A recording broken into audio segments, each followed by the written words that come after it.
Chaitar Vasava Bharatiya Janata party નહીં પરંતુ ભારતીય આદિવાસી પાર્ટીની અંદર જોડાય તેવી સૌથી વધારે અત્યારે સંભાવના છે.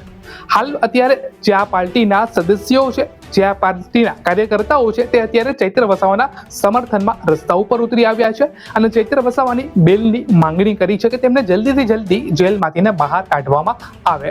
હવે રાજસ્થાન, મધ્યપ્રદેશ, મહારાષ્ટ્ર અને ગુજરાત આ ચાર જે રાજ્યો છે તેના જે પણ આદિવાસીના લોકો છે તે અત્યારે ચૈતર વસાવાના સમર્થનમાં ઉતરી આવ્યા છે. હું એક અત્યારે વિડીયો અહીંયા પ્લે કરું છું. તેમાં જે આદિવાસીના લોકો છે તે આ ચાર રાજ્યોની વાત કરે છે.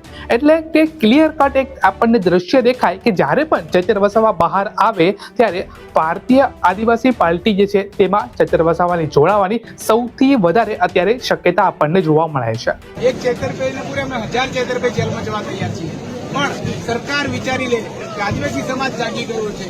આબુથી ઉમરગામ નહીં, રાજસ્થાન, મધ્યપ્રદેશ, મહારાષ્ટ્ર, ગુજરાત ચારે રાજ્યોમાં આદિવાસી સમાજ જાગૃત થઈ ગયો છે અને અમારા સમાજના કોઈ પણ માણસને તમે હેરાન કરશો તો એક નહીં અમે 1000 માણસો જેલમાં પુરાવા તૈયાર છીએ.